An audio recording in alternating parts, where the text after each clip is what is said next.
Um, and look at mental health was and still is a huge issue in my community, which suicide 6 times the rate of the general population. This accounts for 11% of traveller deaths. And if we only make up 1% of the general population, we're talking huge numbers. That was from the All Ireland Traveller Health Study in 2010. So where are the resources needed to address the increase in mental health difficulties post-COVID? Because we are afraid that we might be pushed into a huge pandemic of mental health post-COVID. No, that's a pretty shocking statistic that you just laid out there. I wasn't aware myself personally of that.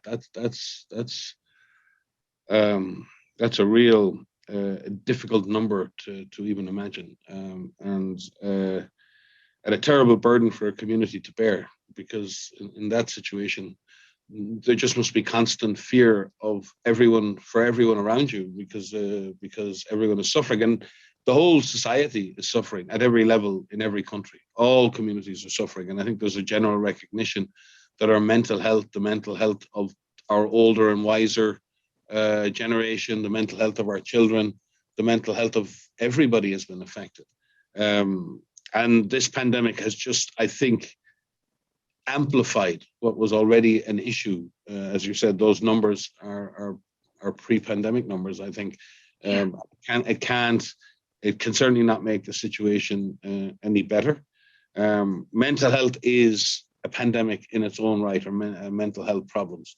And what we're seeing is, as communities become, as you said it there in your previous statement, I could sense that slight pessimism in your voice, saying, well, nothing is changing, And I think that also adds to the mental health burden. If people don't have hope, the last word in the title was hope.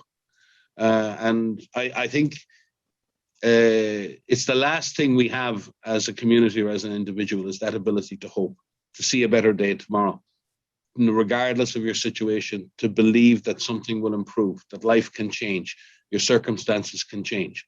And I think when people lose hope and they don't see that future, that really adds to the mental health burden and the psychological stress. And we have to give people a pathway for hope, and a pathway in which they can rebuild their lives. Because mental health, you don't solve mental health problems with a snap. It's not just about resources. It's a process.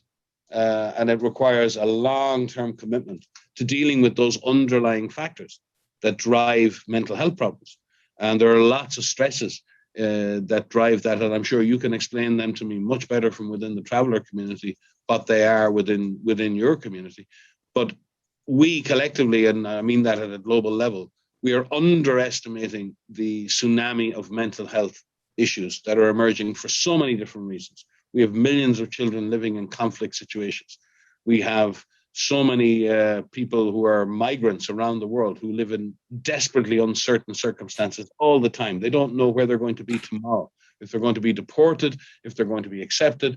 There are so many different groups living in overcrowded slums around the world who live on $1 a day, and they have to go to a street corner every morning and see if they can earn enough money by getting some work to feed their family that day, not next week, but that day.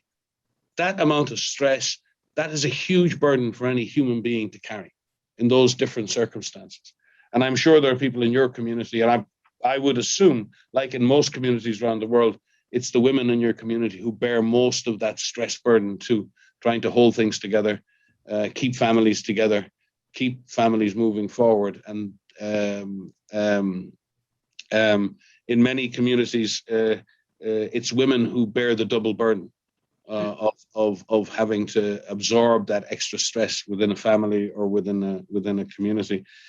I would like to see Ireland and the rest of the world have a much more fundamental investment in mental health, but it also needs to move down to community level. Mental health isn't about putting people in institutions. Mental health is about preserving the mental health we have, giving people the skills to manage their own mental health and cope better with the situation they're in. But it's also about changing the situation people are in. There's no point giving people coping skills when in fact they're coping with unacceptable situations. So we have to change both. We have to change the situations that people find themselves in, and the stresses that they're under constantly. And then we have to also give people more capacity to cope. And for those individuals who are in danger, for those individuals who are at risk of self-harm in particular, we must have better urgent services to save lives. So it's going to require a lot of investment along the way to do that. But you can't get away from the underlying stresses that a community feels. And the mental health issues are a direct result of that, progressive, expanding, building up, underlying stress that a community is under. And I would assume that the traveller movement in Ireland, is and has been under stress, and that's been made worse by the pandemic.